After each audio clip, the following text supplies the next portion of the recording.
Peut-être on peut les accrocher quelque part pour les journées générales. Et comme dernier préparatif au pavillon des peuples autochtones. À la veille de la COP 21, Hindou vérifie les derniers détails avant l'ouverture au grand public. Parfait, à toutes.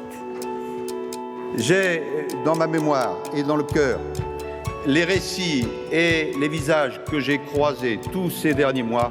Et en Afrique, cette jeune femme décrivant l'assèchement spectaculaire du lac Tchad.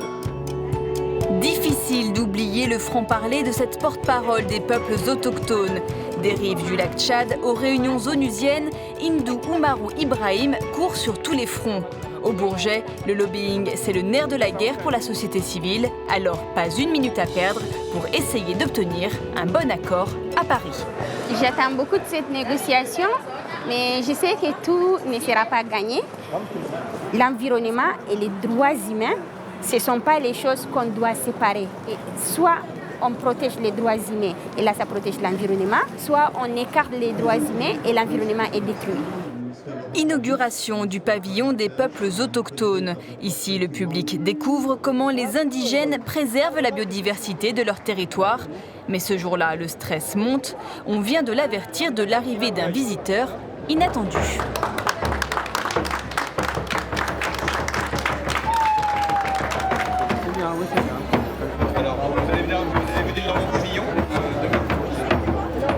Mais les ors de la République, ce n'est pas pour tout de suite. Hindou repart pour une intervention sur les forêts. Our home is burning. Then we cannot stop and without acting. To protect this home, to protect your home, you need to help us first to stop the fire and your home cannot burn. Pas le temps de déjeuner, Hindou est en retard pour la conférence débat de la Fondation Nicolas Hulot. L'occasion de décrypter sans langue de bois les discours de la cérémonie d'ouverture. Au lieu d'ouvrir l'espace et de nous donner notre place où on a la parole, on dit on va parler à votre nom. Ben, vous avez pollué pour nous. Et maintenant vous allez parler à notre place. Mais alors, qu'est-ce qui va nous rester? On est quoi? Je pense beaucoup à Hindou quand je me bats et quand on passe 15 heures par jour sur le changement climatique. Voilà, ça fait partie des gens auxquels je pense pratiquement chaque jour parce que c'est ça qui me donne la force aussi. La force, elle en a à revendre et ça tombe bien car il est bientôt 18h et la journée est loin d'être finie. J'ai la tête comme ça, quoi. Je voulais aller maintenant dans la salle de négociation, mais comme je croyais que c'était ici le truc des femmes, mais c'est pas ici, c'est à l'Assemblée nationale. Le marathon est permanent. Cette fois, les peuples autochtones ont rendez-vous avec le président de la République. Une rencontre organisée par Nicolas Hulot, l'envoyé spécial pour la protection de la planète. Avec la délégation brésilienne de Raoni, il dispose de 30 minutes pour convaincre François Hollande. Objectif, faire inscrire dans l'accord les droits et les connaissances traditionnelles des peuples autochtones. Merci. Merci beaucoup encore. Oui, à bientôt.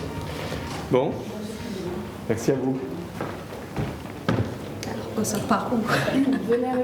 Donc tous les travaux que j'ai fait depuis 5 ans à partir de Copenhague, passer par Lima et arriver ici, j'ai maintenant un petit espoir, peut-être ça va aboutir. Si on les avait écoutés plus tôt, on n'en serait pas là. Je ne suis pas en train de dire que notre culture n'a rien produit de bien, au contraire. Mais il y a une chose que nous avons abandonnée au fil du temps, la sagesse, l'humilité, notre relation avec la nature.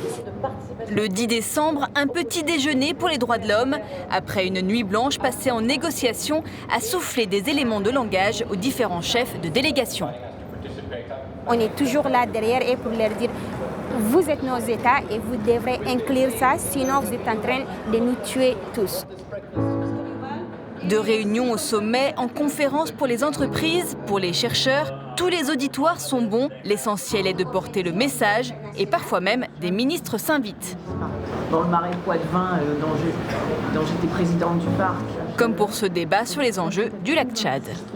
On décarbonise l'économie. Mais quand arrive le dernier jour, c'est la confusion. L'accord doit être adopté dans quelques heures, mais le texte n'est toujours pas publié. On ne connaît même pas ce qui est remis dans les textes ou enlevé dans les textes. Et juste on entend, il y a Ban Ki-moon qui va venir, il y a François Hollande qui va venir. Et alors, ils vont nous mettre devant un fait accompli. Bon, voilà les textes, on l'adopte. Je n'entends pas d'objection. L'accord de Paris pour le climat est accepté. L'accord est très loin d'être parfait, mais pour Hindou, ce n'est qu'un début. Et quand je rentre chez moi, le travail va recommencer à zéro. On va chercher notre plan d'action et stratégique pour essayer de voir d'ici 2020 qu'est-ce qu'on va faire pour sauver nos communautés. C'est ça notre objectif. Ce n'est pas l'accord qui est la finalité de mon objectif.